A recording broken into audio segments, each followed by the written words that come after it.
Tonight, neighbors, city leaders, and wildlife officials met at Boise City Hall to address a growing concern in Boise's north end.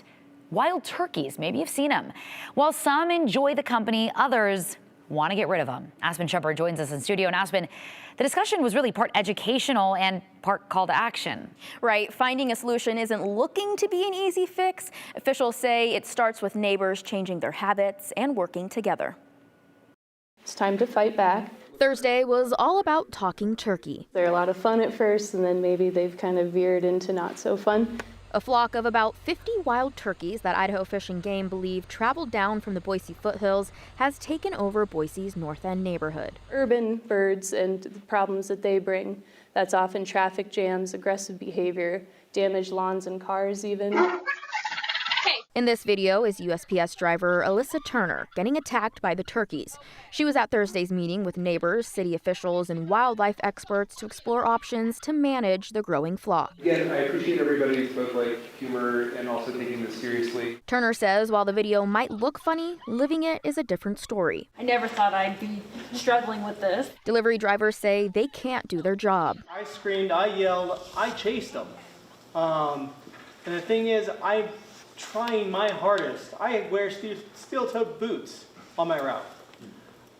I really wanted to kick them because they were coming at me. And thing is, I'm a bird lover. I love birds. However, there was two Toms, one older one, one younger one. They did not let me go.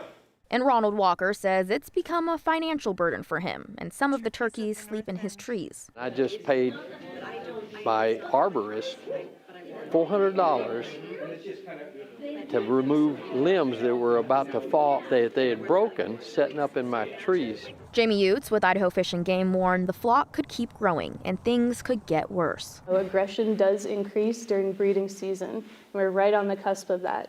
Come February. She says the turkeys are thriving because there's easy food access and not many predators. While the department isn't considering relocation right now, its immediate advice, stop making them so comfortable. You cannot feed them.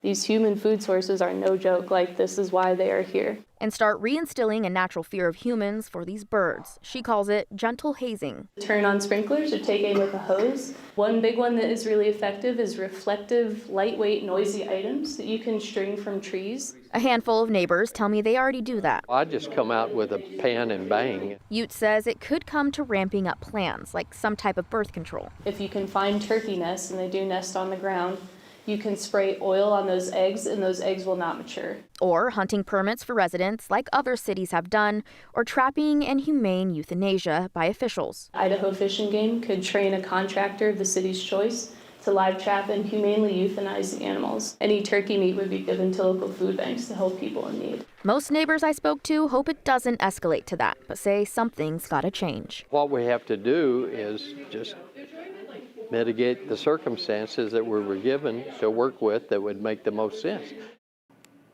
Officials say they want to hear from neighbors on what they're willing to accept, and those more extreme options like hunting permits or lethal removal would need city approval before moving forward. But Morgan, this is just the start of the conversation.